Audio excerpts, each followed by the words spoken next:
I want to share something that genuinely caught my attention. If you've ever picked up your phone to start a timer and ended up distracted instead, you'll get why Focusor stands out. Focusor is a physical focus companion that helps you start without opening another app. You twist and click to begin, and in deep focus mode, it creates a real pause between you and your phone. So just one quick check is easier to stop before it turns into a spiral. And when you finish a session, you get a visual reward that makes consistency feel encouraging instead of punishing. If that sounds more doable than trying to out-willpower your phone, it's on Kickstarter right now. Tap the link in the show notes to back Focusor in the early bird price and be among the first to get one.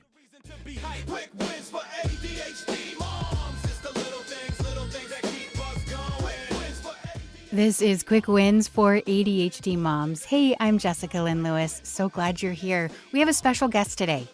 Sandy Martin is the creator of Biological Edge Framework and the author of Biological Edge, A Practical Guide to Longevity. After spending $97,000 on optimization protocols while undetected mold quietly erased the results, she learned that order matters. Eliminate the interference first, then optimize. She helps audiences separate signal from noise and stop paying for progress they can't keep. I loved having her on the show today because, there's that connection with our ADHD journey and trying to figure everything out, and we're trying to optimize everything. And maybe it just starts with elimination first. So here's Sandy and her story. Well, Sandy, thank you so much for joining us on Quick Wins for ADHD Moms. We appreciate you being here. Thanks, Jessica. I'm so excited to be here. What an interesting opportunity to reflect on how we juggle and manage everything and how that affects our bodies.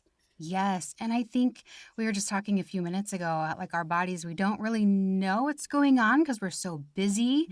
And taking time to reflect seems like a wasted time because then that would just be 5 steps behind.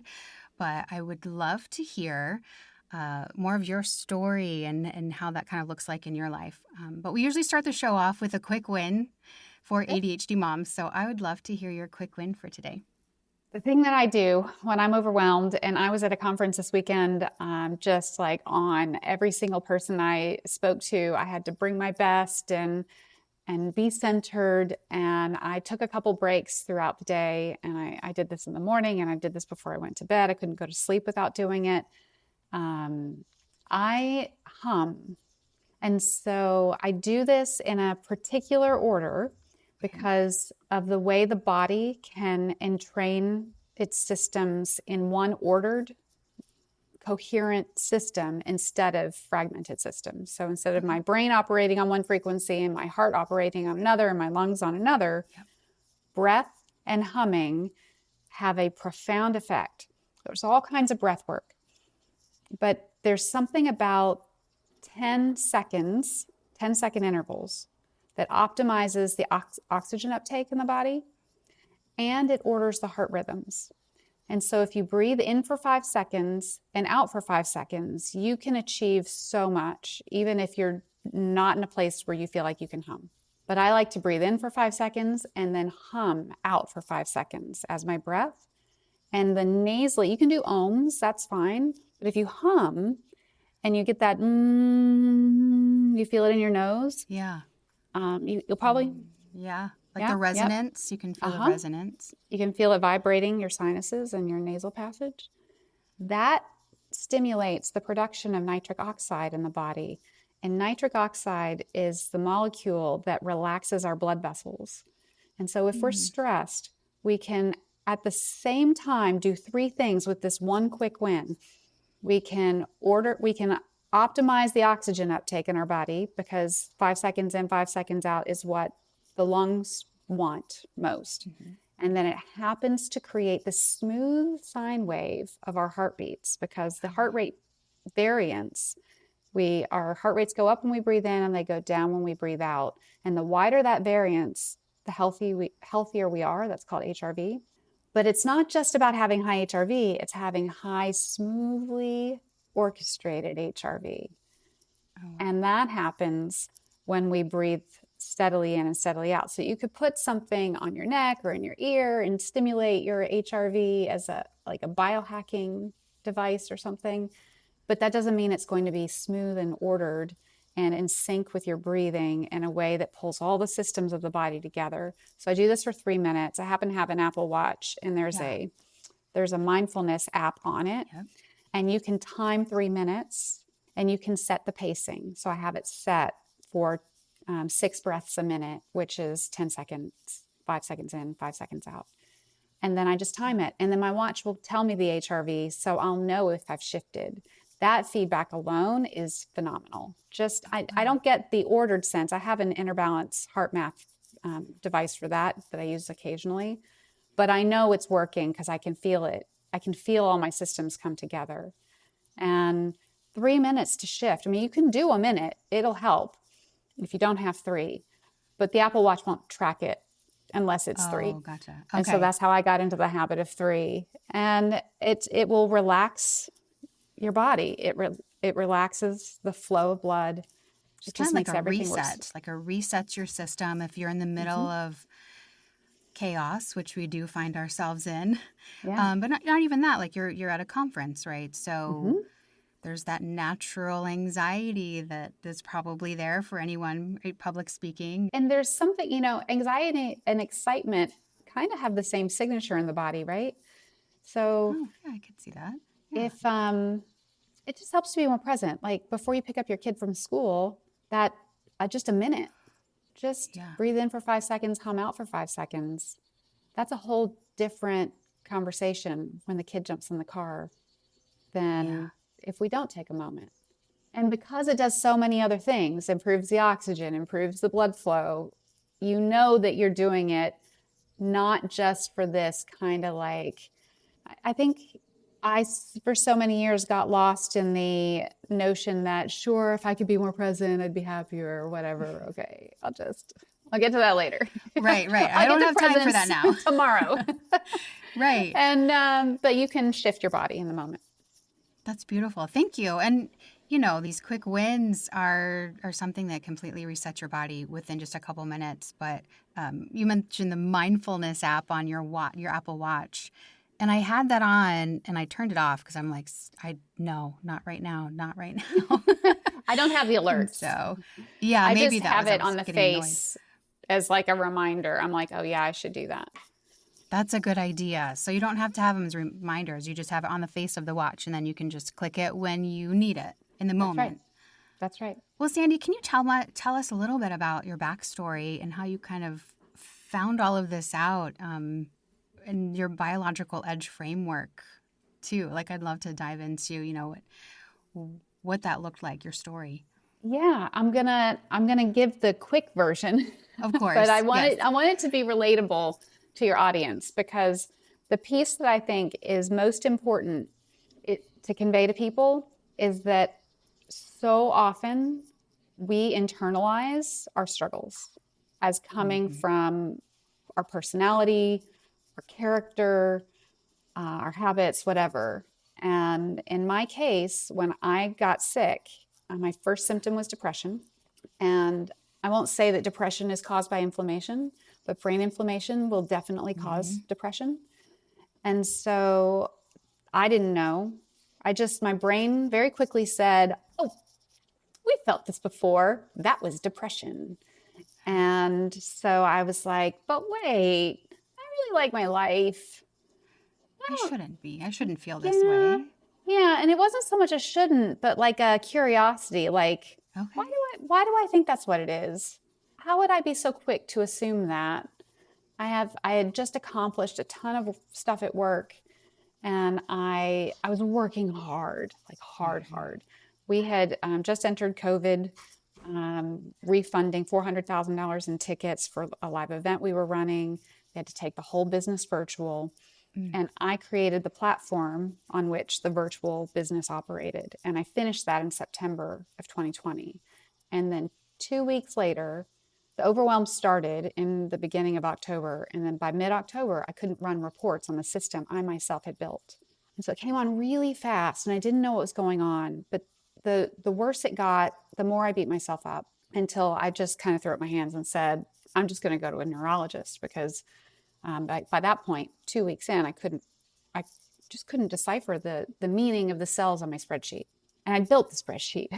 Like I had the something you structure. worked in every single day, and now it looks I knew foreign. what to do. Right. And I didn't know how to get the information into it or how to run the analysis that I needed to run. But I had constructed it. It didn't make any sense. And I was like, Yeah, this is so yeah. I went to a neurologist, and then he sent me out for a SPECT scan, which I wanted. I picked him because he could do that. But I didn't know that he didn't know how to do it properly. And he sent me to a clinic, and they didn't know how to do it properly. And so they put me in a room with the lights off. I lied down on the table. It's like a medical room. And I was like bored. So I closed my eyes and I meditated. And so I didn't think anything of it. I was just bored. And they came in, they injected the tracer, and that took a snapshot of my brain meditating with my eyes closed instead of a snapshot of my brain in regular life. And so they got a whole different brain picture from me. And that's how they study meditators. But they didn't realize they were studying a meditator in the moment. They thought they were just taking a picture of my brain. And so it turns out that my frontal lobe was really nice and quiet because I had calmed it down. Yeah. And then because my eyes were closed, the vision center was dark. So it looked like I'd hit my head and had a massive brain injury. And so I got diagnosed with a traumatic brain injury. They just didn't know what they were looking for. When that came back, what was your first reaction? That I hadn't hit my head. I didn't have a brain injury. How could that be? And he suggested hyperbaric oxygen therapy, neurofeedback, and a really strong drug that is only given in severe cases of strokes. And I went to the hyperbaric clinic and met with the doctor there because you have to get cleared before you can do it. $20,000 worth of treatments he recommended. And the doctor asked me what was recommended. I told him, and he said, "Oh, Dr. So-and-so?" I was like, "How do you know that?" And he said, "Well, he's the only one that recommends that drug." And I was like, oh, and that's what I knew. So that was early in my process. So I was about 6 to 8 weeks into figuring out what was wrong with me, or trying to figure out what was wrong with me. And I decided not to take the drug. But my then husband and my doctor were pissed. And I got drugged back into the office, and they ganged up on me and tried to make me take the drug. And I was like, no. And I just had this gut feeling that was too much. There was more to find out, and I would figure it out. And I had no idea how to start. I had no idea what to look for. And I was flailing, very confused. So because of what happened to me, I'd had mold exposure, and it was carried on paint fumes directly to my brain. People don't normally get mold symptoms from that. It's usually like in your air vents, behind a wall. It's gradual. Your body takes it in. You get tired. Eventually, you get brain fog. I had the reverse. It went straight to my brain, and then the rest of my body got sick. And so if I hadn't had something so severe, I was so lucky that it took out my prized possession, my brain, immediately. So when it disrupted that, I went into overdrive to fix it. But if I had slowly at 45 started to be tired and achy and a little bit of brain fog, well, there's all kinds of things they want to tell you that is. Oh, it's your hormones. Yeah. Oh, you're getting older. So I was really flailing and trying to figure out what was wrong, with no ability or experience or understanding of where to go. But I just started reading and watching YouTube videos. I mean, I couldn't work, so I had all the time in the world. I didn't have any reason or to feel confident that I could figure it out. And I took some wrong turns. Like I took an at-home urine test for heavy metals. And, I expected maybe something to be a little off. But what happened was the lab technician called me. They didn't get the results to Everlywell yet. Everlywell, like, they're great company, great service. But I took the test wrong again. So it's another wrong test. I took an activated charcoal the night before. I peed in the cup. And the night before that, I had a crab cake. And crab cakes have arsenic in them in a form that is supposedly not toxic. How would you know And that? I didn't know that. Okay. Right. Good to know. So if Yeah. you eat a crab cake, which has a, they say, not harmful form of arsenic in it, and then you take an activated charcoal and pee the next morning, whew, You're going to all get a the call. arsenic comes right out of your body, which is Oh fantastic. my That's what it's goodness. supposed to do. You did the right thing. However, if you Right. test it, in my case, the lab technician called me and said, I'm not supposed to call you, and paused. I was like, She said, you have so much Yeah. arsenic in your body, you might just die. And so I immediately thought I was dying. And that was like 3 months into the Wow. process. And so it took me a while to recover from that. It was just so frustrating. And eventually I listened to one of Dave Asprey's books, and he described his experience with mold. And then there was one scan, one slice of that SPECT scan I'd had done that had a toxic pattern to it based on the research I'd done. And I Yeah. didn't understand why. And his had the same, and he didn't understand why, but his doctor explained to him that it could be environmental toxins. And in his case, it was mold. So I tested for mold, and I had mold in my body. And then I got out of the environment and started to detox. And we don't have time to go through all the problems I had with doctors, but you don't really Right. have to explain to women all the problems that we have with doctors. This is kind of a known quantity.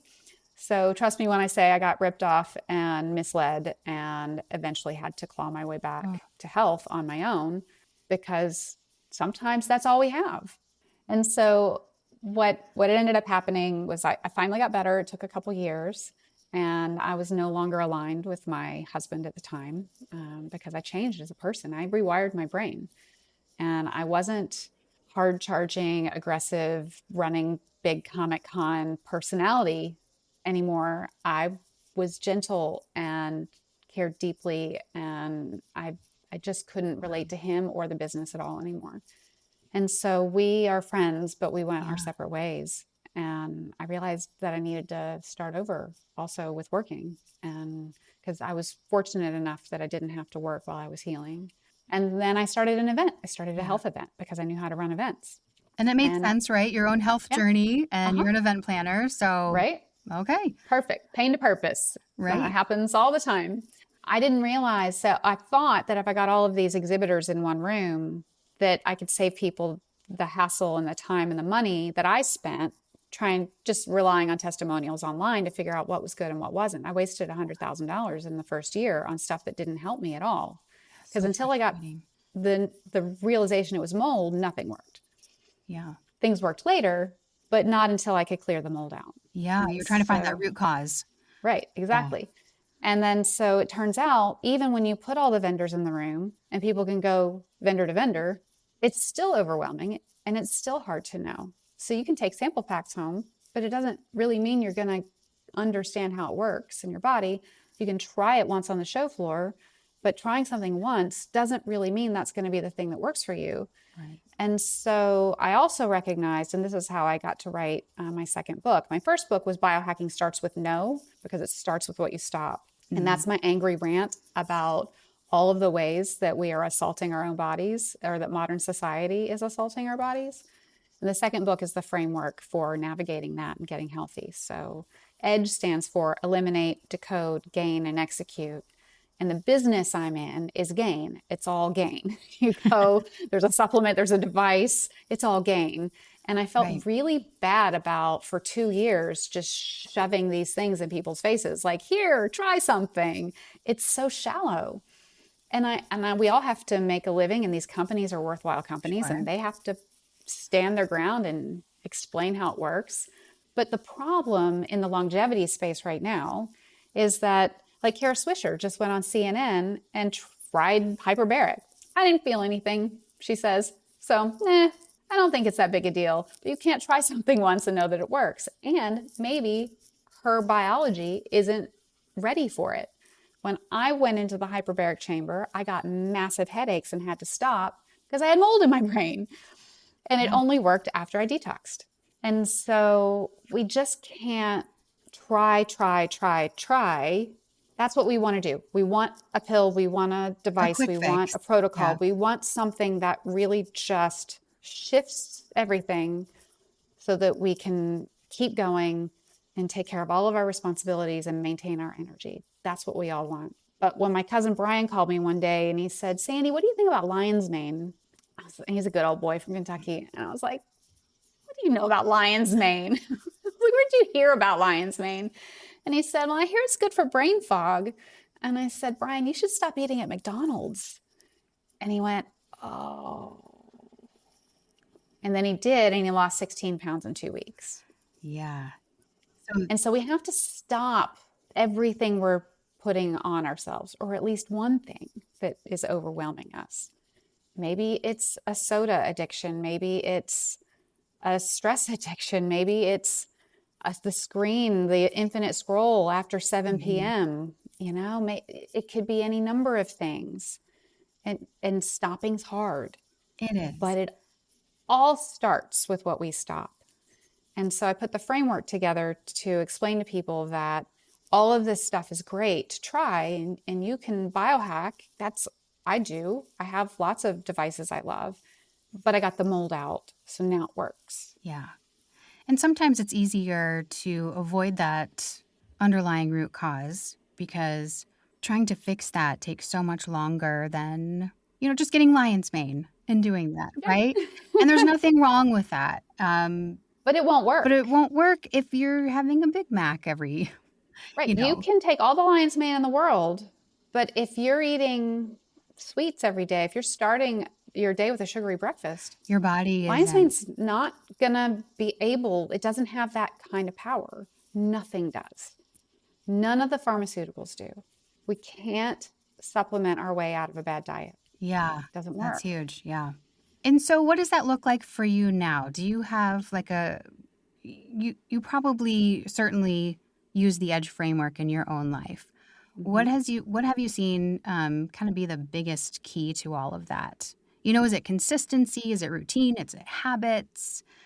I think it's grace. Grace. I think it's grace because I, like anybody else, fail to execute too often than I care to admit. So that final step, like I start and I get it all in play and then I kind of peter out. Yeah. And it's really hard to stick with something. It's hard for me to maintain a routine. Yes. And I think that as ADHD brains, we completely relate to that. And that's why it's so frustrating because everybody says, just be more consistent. Yeah. Oh, that's hard. Just go a little easier on yourself. Don't give up if you're not consistent. Yeah. When you remember, you'll do it. It's like the reminders on my watch. I don't have any reminders for anything except podcast appointments, except my calendars. The only thing I get alerts for, because I will ignore it faster than I can turn it off. Like, yeah. I'm like, no. And it becomes a distraction instead of a help. It is. Yeah. And so I'm happy to just, when I look at my watch, go, oh, I could take a moment now. Yeah. Or if I know I need a moment, I know how to get it. And I like to think that I can ebb and flow pretty easily, mm-hmm. but I know I would be better served by more consistency. And so I try. And then I give myself grace when I fail. That's such a huge thing because a lot of us will just beat ourselves up, and that's the last thing we need. That has a seriously detrimental effect on your biology. That part, that beating ourselves up, that creates a cascade of hormones that causes belly fat. That one thing sends an alert, that I want to be so gentle in the way I say it, even that, like, I don't have it yet. People can take that in so many directions, but I don't have it together yet. But that language shoots signals for stress response. Yeah. It triggers the kidneys. It triggers an adrenal response. The cortisol goes up. When the cortisol goes up, that creates a glucose spike. It tells the liver to create more glucose. It drives yeast infections. I finally figured out, because I have hardly ever eat sugar anymore because it's one of the worst things we can do. And I got a yeast infection. I was like, what the hell did I do? What did I eat? I didn't have a cupcake this week. What is going on? And it was the stress. I made my own glucose that gave me a yeast infection. Yeah. And so the effects of this are not seen, but it's there. And the grace will get you so much farther than the consistency. Oh, I like that. The grace will get you so much farther than the consistency. And that's what we really need to hear. Yeah. Yeah. All of us, me included. Yeah. A reminder, right? Yeah. Grace. Yeah. And I like you mentioned too, is like that growth mindset instead of like a fixed mindset, oh, well, it's more of like yet. I'm not consistent and that's okay. And I haven't done it yet. Right. I know I'm supposed to eat a really good meal, nutritious, well-balanced meal. I haven't failed. It's just I haven't done it yet. Well, Sandy, I appreciate your story and just the time that you have taken to reflect and learn all of this and share that with our audience. Because right now, I think there's a lot of us who just don't feel like we have time to figure all that out, right? But you've showed us that taking time out and learning all of this and learning like your body and the systems and how one thing affects the next, and it's worth the time to take to figure that out. It's worth 3 minutes of ohms or hums. 3 minutes of ohms or hums. Absolutely. To just reset your body. Mm-hmm. Only 3 minutes. Even just one. Even 1 minute. Scientifically. Okay. Scientifically, it's proven that it will help, even just 1 minute. That's true. I love it. Well, Sandy, how can people find you? Come to my website, bioedgelongevity.com. I host summits. My next one's in New York in August. And we'll be all around the country next year with events. So maybe I'll get to meet some of you in person. That would be wonderful. And I was on your website before we got on, and there's so much great information on there. So I encourage everyone to kind of check out Sandy's website too, just to take a really good deep dive into what she talked about. Because like I said, we could probably go on for hours and hours and like talk about that. But great. Thank you so much for your time, Sandy. I appreciate you. Thanks, Jessica. Well, thank you for tuning into this episode of Quick Wins for ADHD Moms. My goal is to help encourage you, find out more information so that you can really take the reins and figure out your own ADHD journey. You can find more about what we do at theadhdmom.com. There's also a dopamine hit list. If you need some healthy dopamine hits to kind of get you through the day, you can download that at theadhdmom.com. Have a great week.